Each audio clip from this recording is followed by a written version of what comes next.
Hey there, good afternoon. Trying to see who's online. Looks like we've got just a handful of people.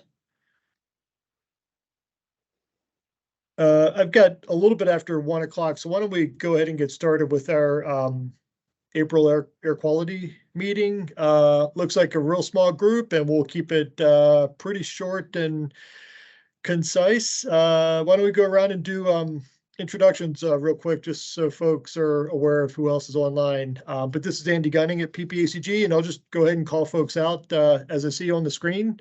Jared, why don't you get started? Good afternoon, everyone. Jared Verner, Public Information Officer at PPACG. Super. Victoria. You're on mute. Sorry, I'm muted. Yes. Victoria Chavez, Transportation Planning Manager, El Paso County Public Works. Very good. Thank you. Yarek. Good afternoon, Yarek Crick from Manitou Springs, Colorado, private citizen working with lots of data in electric utility space and also air quality space. Very good. Samantha Bailey.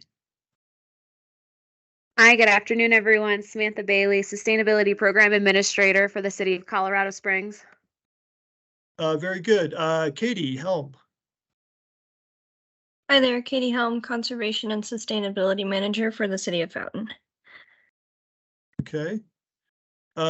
Judith. Judith Rice-Jones, League of Women Voters. Okay, thank you. Rick. Hey everyone, a little bit of good news for me. I recently accepted a promotion to be the supervisor of the General SIP unit in the Air Pollution Control Division. So basically doing most of the same things, but I'll have a team with me to work with now. So we're increasing our capacity. Good stuff. Congratulations. Thanks. And we're not going to lose you, assuming you're still going to be joining us here? Yep, that's right. Mm-hmm. Good. It's good to have a team. Good stuff. Thanks. Cool. And Kevin Storms. Kevin Storms, School District 11, Project Manager. Okay, super. Good stuff. Thank you all. Did I catch everybody? I think so. Okay. Before we dive into our one and only item, any public comments from folks on things that aren't on the agenda? Going once? Okay. So moving into the main, the one and only item really on for discussion today. Wanted to put this on to get some feedback from the group here, and I sent out some background information when we sent out the agenda last week, but this is an opportunity to go after a grant dealing with climate pollution reduction emissions funded through the Inflation Reduction Act, and jotted down a couple of notes here to just sort of keep my mind straight. I did brief the PPACG board on this a couple of weeks ago, last time we met, just to see if I could get thumbs up or feedback or what have you, as far as whether or not we should go after this, and they were generally okay with it. Had a few questions, and I promised to come back next month if we're still in the running with the budget and a work plan, but I think we'll know fairly soon if we're going to be in the running or not. And it's a kind of a non-competitive, non-discretionary grant.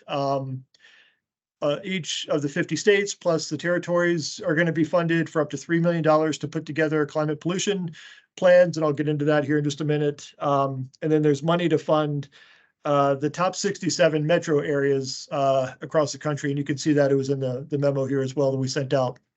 So there's enough money for the top 67 metropolitan areas based on population.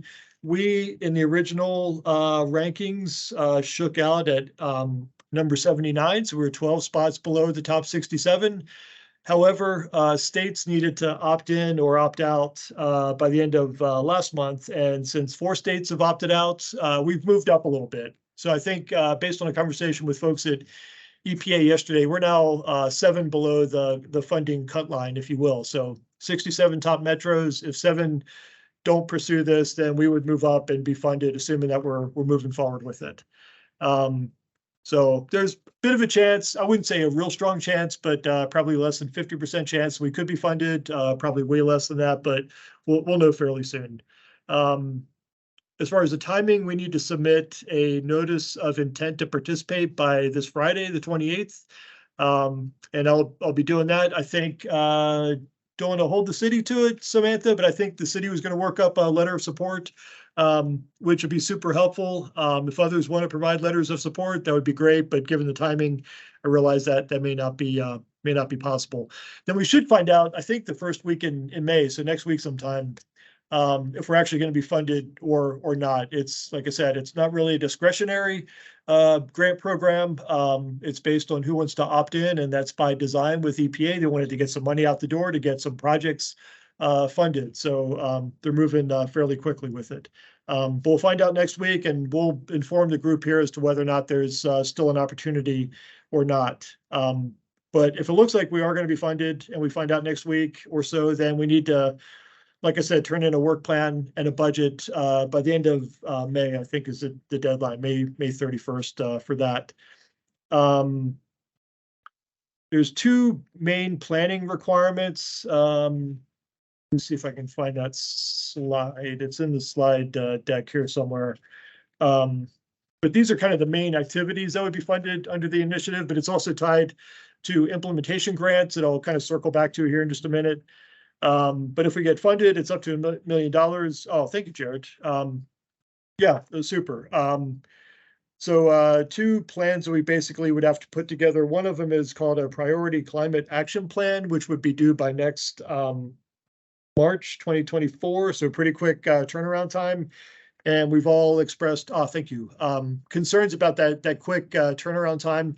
But EPA's emphasized that this is really to focus on near-term, ready-to-implement strategies that we've pretty much identified already that we think would be ready to go if we had some funding to actually do some implementation around those strategies.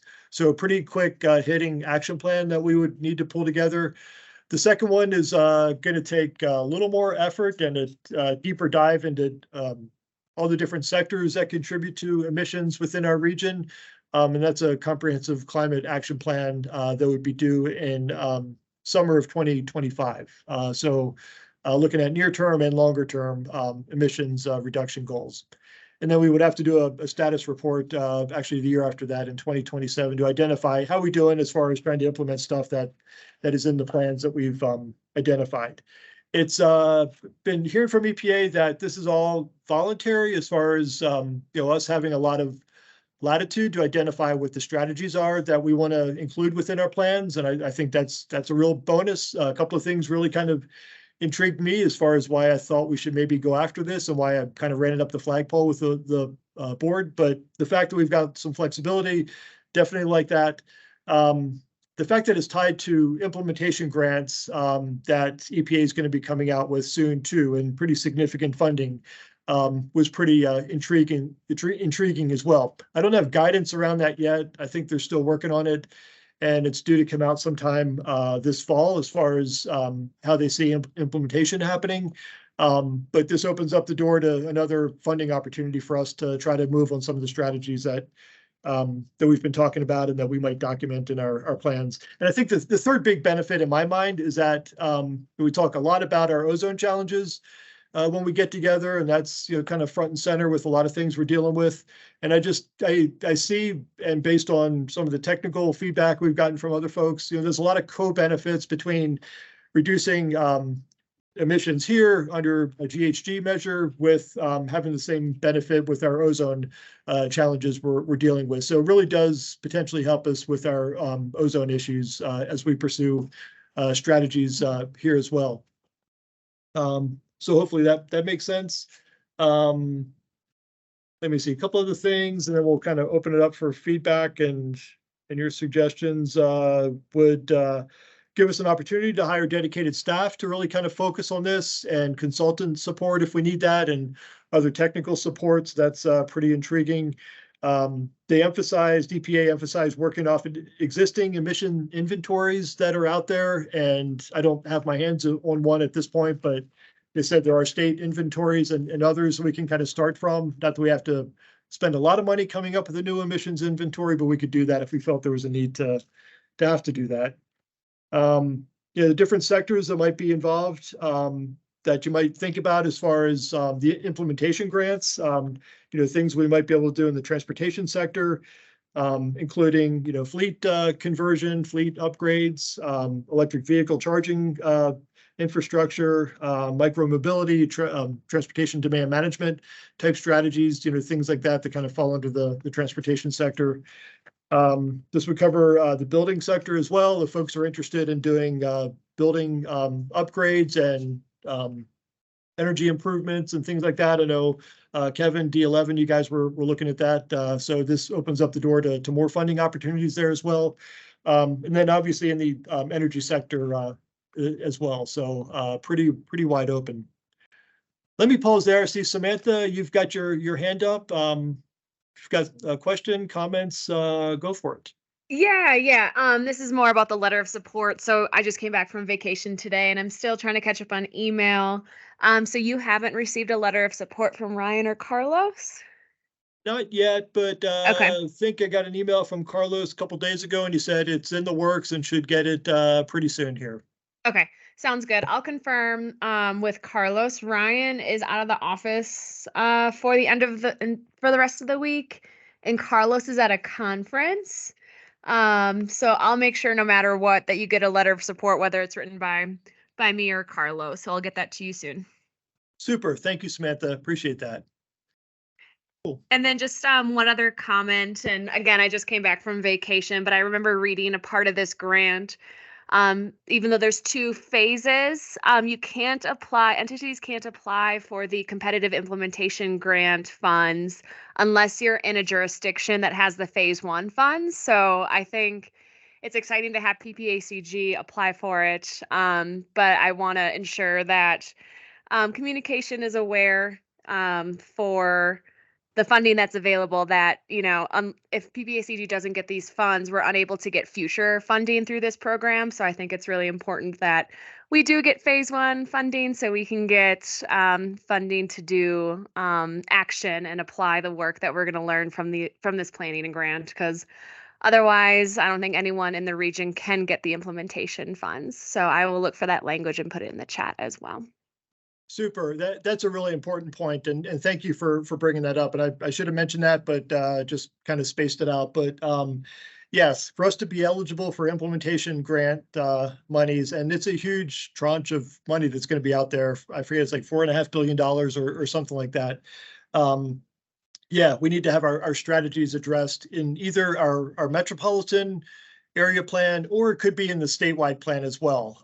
So I should mention that, if we don't get it because the top 67 metro areas all decided to opt in or what have you, there's still an opportunity where agencies in our region could work with the state, the Colorado Energy Office. They're going to be taking the lead, I understand, in a statewide effort. I don't know what the geographic scope of that is going to be yet.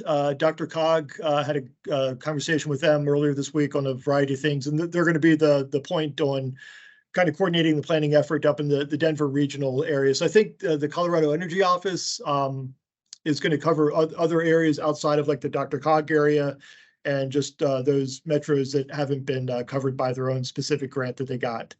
And Rick, not to put you on the spot, not sure if you've heard any more about this as far as how the Energy Office might approach this or not.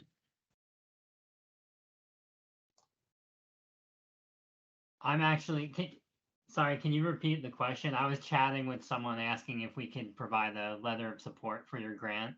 Oh, sure, yeah. application, so I was a little distracted. Sorry about that. No, I don't want to distract from that distraction. So the question is, so the Colorado Energy Office, my understanding is they're going to lead the statewide planning effort around this. They've been the designated agency to lead they're getting the $3 million grant, and they're going to coordinate for all the areas, I think, outside of the Dr. Cog area, but they would do some coordination with Dr. Cog. But they're going to cover the rest of the state, basically. So if we don't get this $1 million grant because the other metro areas decided to move forward, I guess entities within our region could still partner with the energy office to make sure that their projects and strategies are covered to be able to go after implementation grants. Does that sound right? I think so. I don't have any additional information beyond that, though. Yeah, I think Okay. they're working on that. Yeah. Okay, yeah, no worries. And we'll we'll get more guidance as we find out if we've been funded or not. Yeah, and I know when the notice first came out, it's been moving pretty quickly. I think it first came out in preliminary form in February and then early March, and found out that in March with the notices that EPA sent out, they sent one to us and I think one to the city and one to El Paso County and one to Teller County, and said you all kind of work together to decide if you're going to move forward or not. So we were willing to kind of step back and let somebody else take this on if they wanted to, but saw that, others, because we have a lot of other stuff going on, weren't going to move on it. So we decided let's give it a shot and not leave money on the table if it ends up being a really good opportunity for us. So so that's why we decided to kind of lean forward a little bit with it. Kevin, you've got your hand up. Yes. Can you, if you know the answer, and Andrew, what is the sequence of events in the sense that if we're going to get funded, how much detail has to be in the request versus how much we get? And the reason I'm saying that is if we get more than expected, that might shift the priorities for what we want to do. With more money becomes more opportunity, and we might want to shift away from maybe small stuff to bigger stuff. Thoughts on that? Well, as far as the planning grant, this first phase that we're kind of going after, that's pretty much a fixed amount where we would get $1 million. I think we can opt to get less if our work plan and budget doesn't work up to $1 million. But since we have like 3 or 4 years to spend the money, I'm sure we'll find ways to budget up to that $1 million cap. But we can't go over that. It's going to be fixed at that level, if that makes sense. Makes perfect sense.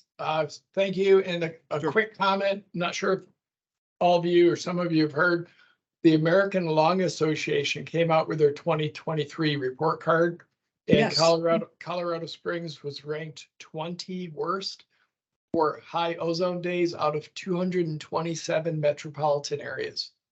So something maybe to keep in mind if we're putting any proposals in or justifying what we're doing. We're kind of up in a category we shouldn't be in.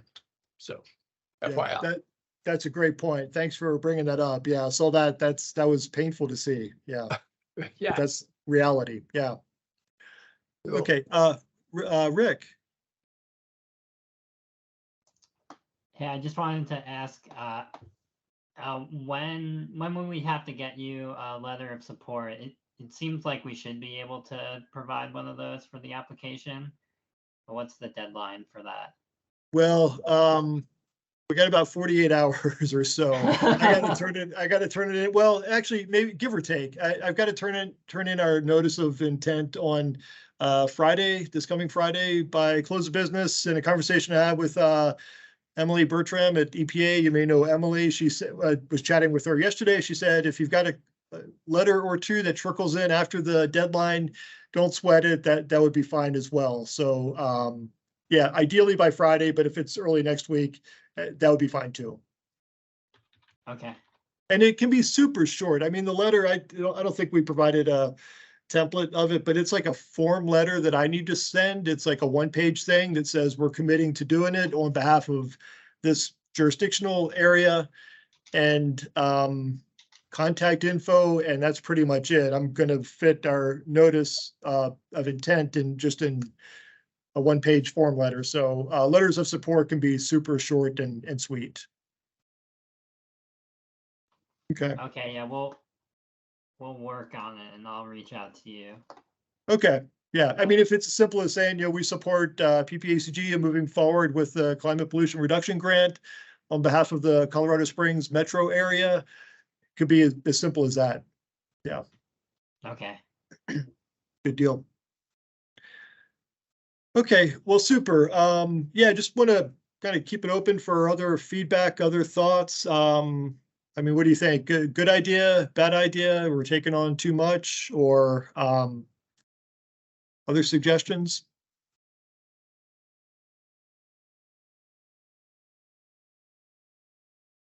Or tell you what, maybe we can start before we go there while you're thinking. Do we have, are there any existing plans that are out there that you think we might, if we get the grant, kind of start from, so we're not starting from ground zero, that we've got, existing plans, existing strategies that have been adopted by the various entities to be used as kind of a starting point? Hey, Andy, it's Sam. We have the Sustainability Action Plan. It's in final draft. We're going to present it to our new city council, hopefully in the next couple of months. But that included a greenhouse gas inventory. So we have lots of data, like the inventory, but as well as strategies and feedback collected by stakeholders, and a strategy matrix, as well as content and a narrative for the plan. So I can send that draft over to you if you're interested in looking at it. Otherwise, we should have it finalized in the next couple months. Okay, super. Thank you, Sam. I made a note of it. No need to send it quite yet, but if we do get funded, the next step would probably be to pull a group together so we can start fleshing out a work plan and identify things like that, existing plans that we would maybe start from. So yeah, hang on to it for now, but that's good to know. Good.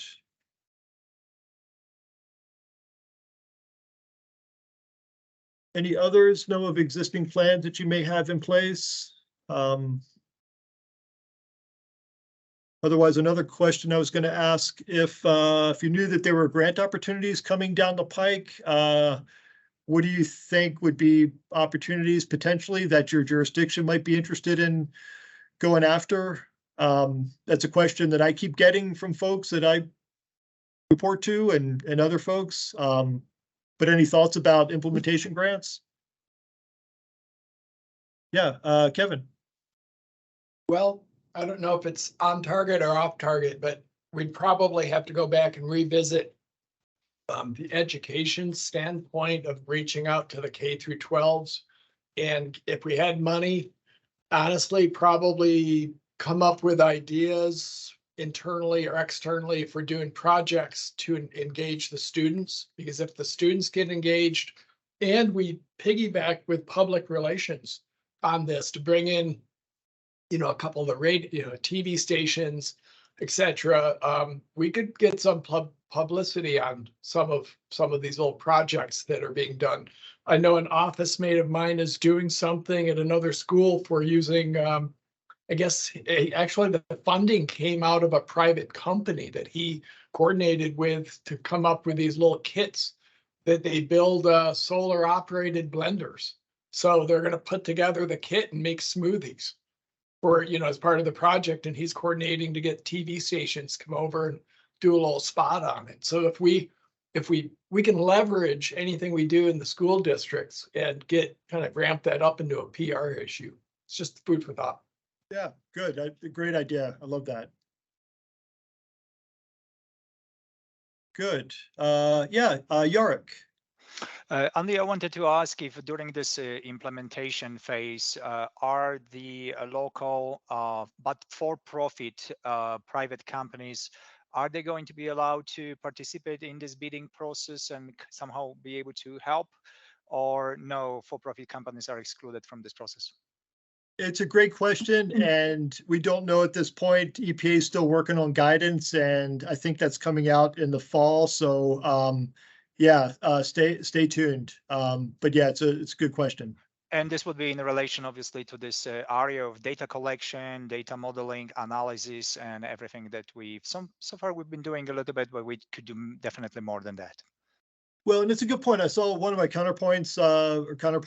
She works in the Bethlehem, Lehigh Valley, Pennsylvania area, and she saw a summary that she blasted out as far as what they're going to use their planning grant for, and part of it is building out their air quality monitoring network and just doing some more micro monitoring and stuff like that. So I think it's a pretty wide open blank canvas. Yeah. Excellent. Good deal. Let me see, Judith.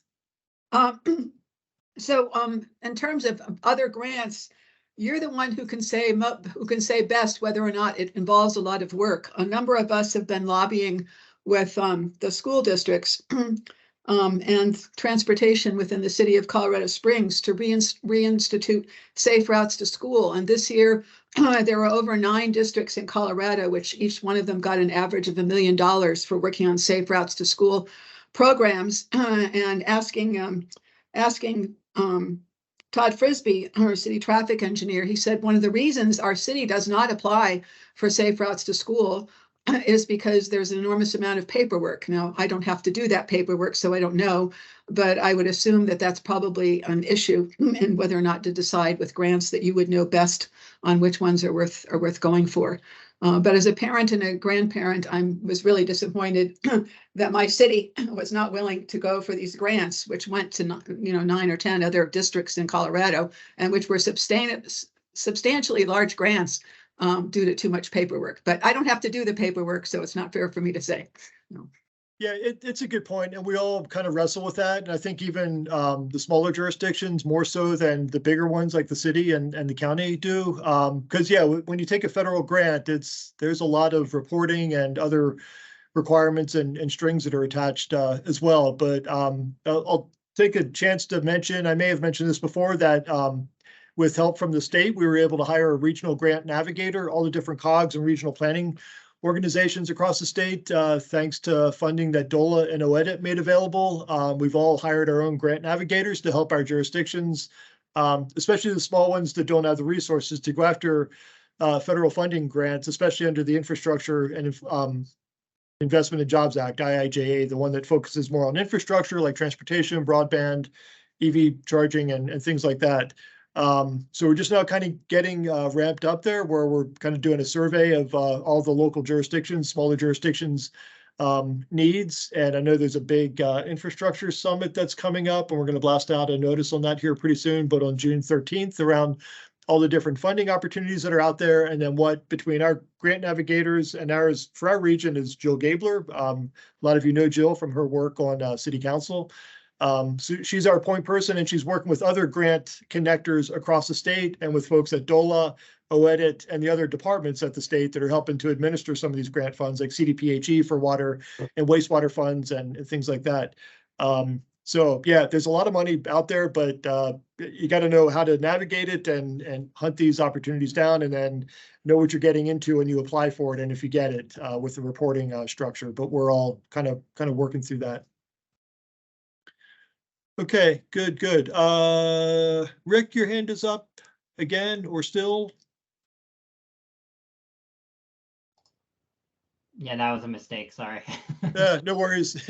I see the same with Yark and Samantha. New questions or just from last round? No, I don't have many more questions. Okay, super. Anybody else? Any other thoughts, suggestions? And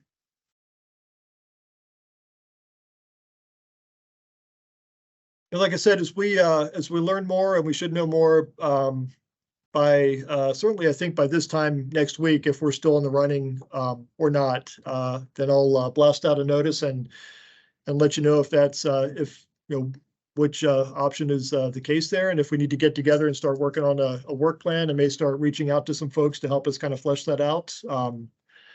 Or if, thanks, there's the timeline that we've got. And if, what I'll do as well, we'll track down at the energy office who the point person is up there, assuming that we don't get funded, but you still want to stay engaged and make sure that strategies that your jurisdiction is interested in. We'll have the point person from the state that you would be working with then in that case. So anything else we need to cover on this?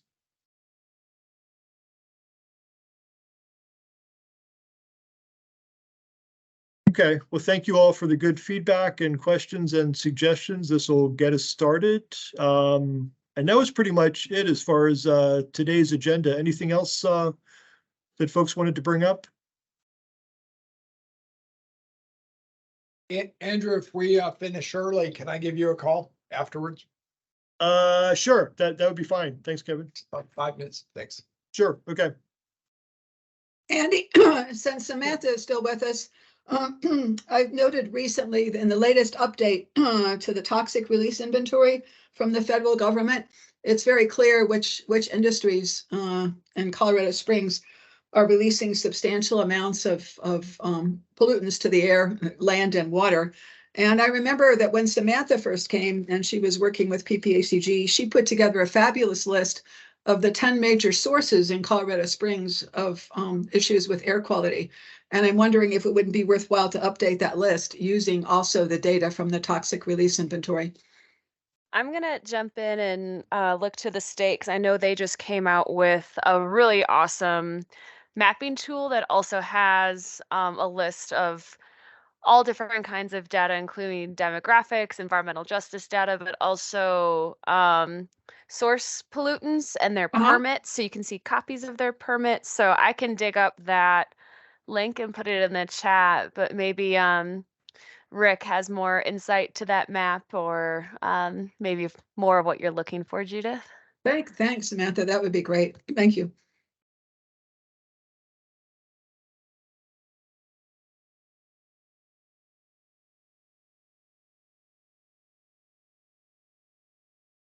Okay, very good.